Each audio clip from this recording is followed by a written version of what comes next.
محمد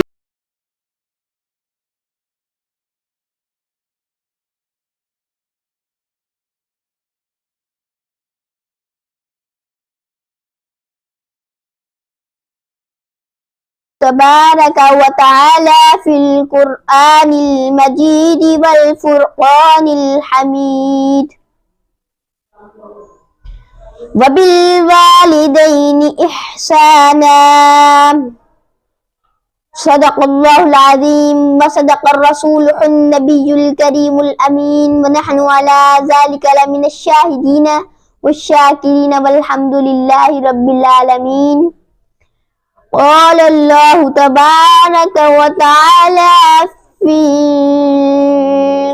القرآن المجيد والفرقان الحميد وفي شان حبيبه النبي الكريم الأمين مخبرا وآمرا إن الله وملائكته يصلون على النبي يا أيها الذين آمنوا صلوا عليه وسلموا تسليما.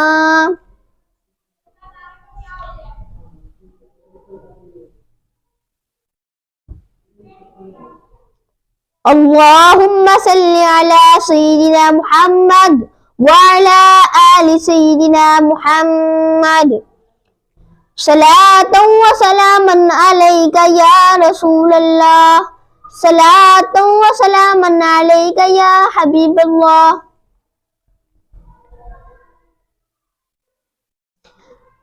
اللہ رب العزت کی حمد و سلام اور بارگاہ امام الانبیاء و رسول ختم المرسلین شفیع المذنبین رحمت للعالمین راحت العاشقین مراد المشتاقین شمس العارفین سراج السالکین سید عرب و عجم حضرت محمد مصطفیٰ احمد مجتبیٰ صلی اللہ علیہ وآلہ وسلم کی خدمت میں ہدیۃً نذرانۃً تحفۃً درود و سلام پیش کرنے کے بعد محترم سامعین و ناظرین، اللہ تبارک و تعالی اپنی لاریب کتاب قرآن مجید فرقان حمید میں فرماتا ہے وَبِالْوَالِدَيْنِ إِحْسَانًا، اور والدین کے ساتھ حسن سلوک کرو۔ حدیث مبارکہ ہے کہ حضرت عبداللہ بن عباس فرماتے ہیں کہ رسول اللہ صلی اللہ علیہ وآلہ وسلم نے فرمایا کہ جو اولاد اپنے والدین کو محبت بھری نظروں سے پیار کی نظروں سے ایک دفعہ دیکھے تو اللہ تبارک و تعالیٰ اسے ایک مقبول حج کا ثواب عطا فرماتا ہے۔ ایک شخص نے عرض کی یا رسول اللہ، اگر کوئی شخص دن میں 100 مرتبہ اپنے والدین کو پیار کی نظروں سے دیکھتا ہے تو نبی پاک صلی اللہ علیہ وآلہ وسلم نے فرمایا اللہ تبارک و تعالیٰ بڑا طیب یعنی فیاض ہے۔ سامعین محترم، اللہ تبارک و تعالیٰ جل شانہ اپنی لاریب کتاب میں فرماتا ہے وَقُلْ رَبِّ ارْحَمْهُمَا كَمَا رَبَّيَانِي صَغِيرًا، اور وہ عرض کرے کہ اللہ ان پر اس طرح رحم فرما جس طرح بچپن میں انہوں نے ہمارے اوپر رحم کیا۔ قرآن مجید میں ہے وَقُلْ لَهُمَا قَوْلًا كَرِيمًا، اور ان کے ساتھ عاجزی اور انکساری سے بات کرو۔ اس آیت کی تفسیر میں حضرت عبداللہ بن عباس لکھتے ہیں کہ اولاد اپنے والدین کے سامنے اس طرح کھڑی ہو جس طرح ایک ذلیل غلام، خوف زدہ غلام اپنے ظالم آقا کے سامنے کھڑا ہوتا ہے، جس طرح اس کو ڈر ہوتا ہے کہ ابھی یہ کچھ کہہ نہ دے، اسی طرح وہی ڈر اولاد کو اپنے والدین کے سامنے کھڑے ہوتے ہوئے ہونا چاہیے۔ جس طرح وہ ادب سے کھڑا ہوتا ہے، ڈر اور خوف اور ادب کے ساتھ کھڑا ہوتا ہے، اسی طرح اولاد ڈر، خوف اور ادب کے ساتھ کھڑی ہو اپنے والدین کے سامنے۔ اور حضرات محترم، حدیث مبارکہ میں ہے کہ ایک شخص نبی پاک صلی اللہ علیہ وآلہ وسلم کی خدمت میں حاضر ہوا، اس نے عرض کی یا رسول اللہ मा हक्कल वालिदैनी अला वलादिहिमा, या रसूल अल्लाह वालिदैन का औलाद पर क्या हक है? तो नबी पाक सल्लल्लाहु अलैहि वसल्लम ने फरमाया हुमा जन्नतुका व नारुका, वालिदैन औलाद के लिए जन्नत है या जहन्नम। इससे मुराद ये कि अगर वो उनकी खिदमत करता है तो जन्नत में जाता है, और अगर नाफरमानी करता है, उनको नाराज करता है, तो जहन्नम में जाता है। एक और हदीस मुबारक है कि एक शख्स नबी पाक सल्लल्लाहु अलैहि वसल्लम की खिदमत में हाजिर हुआ और अर्ज करने लगा मेरे हुस्न सलूक का सबसे ज्यादा हकदार कौन है? तो फरमाया तुम्हारी माँ। अर्ज की हुजूर उसके बाद? आपने फिर फरमाया तुम्हारी माँ।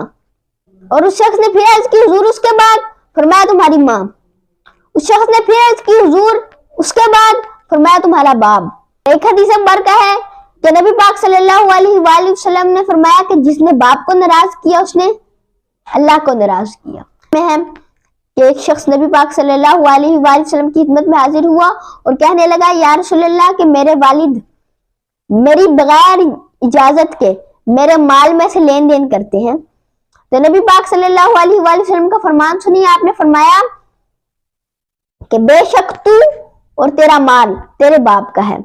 हजरत मोहतरम, बेशक माँ के कदमों तले जन्नत है, लेकिन बाप जन्नत का दरवाजा है, दोनों को राजी करना है। हजरत मोहतरम, मैं एक वाकया अर्ज करूं। एक बुजुर्ग थे, शख्स ने उनको ख्वाब में देखा कि उनकी दाढ़ी हीरे और जवाहिरात के साथ लदी हुई थी। उनकी दाढ़ी हीरे और जवाहिरात के साथ लदी हुई थी। तो वो शख्स उठा और उन बुजुर्ग की तलाश में निकल गया। अब जब पहुंचा तो अर्ज की कि मैंने आपको कल ख्वाब में देखा कि आपकी दाढ़ी हीरे और जवाहिरात के साथ लदी हुई थी। फरमाया तुमने सही देखा, मैंने कल ही अपने वालिदैन के पांव चूमे। ये वालिदैन के पांव चूमने की बरकत है। हज़रत मोहतरम हज़रत बायज़ीद बस्तामी, आपसे किसी ने सवाल किया कि आप वलायत के दर्जे पर कैसे फायज हुए? तो फरमाया कि एक रात मेरी वालिदा ने कहा बायज़ीद जाओ मेरे लिए पानी ले आओ। मैंने घर में देखा पानी ना था, मैं बाहर गया, सख्त सर्दी थी, कुआं तलाश किया, पानी निकाला, पानी जो कि सख्त ठंडा था। मैं रात भर उनको पकड़ के प्याले को पकड़ के खड़ा रहा, जिससे मेरे हाथ जम गए। कुछ देर बाद उनकी आंख खुली तो मैंने उनको पानी दिया और मैं अपने हाथों को मलने लगा। मेरी वालिदा ने कहा कि बायज़ीद अपने हाथों को क्यों मल रहे हो? तो मैंने कहा कि रात भर मैं पानी ठंडा पकड़ के खड़ा रहा, जिसकी वजह से मेरे हाथ सख्त जम गए हैं। तो आप फरमाते हैं कि जब मेरी वालिदा ने मेरा ये हाल देखा तो अल्लाह तबारक व तआला की बारगाह में दुआ की, अल्लाह मैं भी बायज़ीद से राजी हूँ, तू भी बायज़ीद से राजी हो जा। तो आप फरमाते हैं कि ये मेरी माँ की दुआ की बरकत है कि आज मैं वलायत के दर्जे पे फायज हो गया। हजरत अबू हुरैरा रज़ियल्लाहु तआला अन्हु से हदीस रिवायत है, एक दिन नबी पाक सल्लल्लाहु अलैहि वसल्लम ने 3 दफा ये अल्फाज दोहराए, रिग़मान फहू, रिग़मान फहू, रिग़मान फहू। उसकी नाक खाक आलूद हो, उसकी नाक खाक आलूद हो, उसकी नाक खाक आलूद हो। मैंने अर्ज की हुजूर किसकी नाक खाक आलूद हो? तो आपने फरमाया कि जिसने अपने वालिदैन में से दोनों को या किसी एक को बुढ़ापे में पाया और उनकी खिदमत करके जन्नत में हासिल कर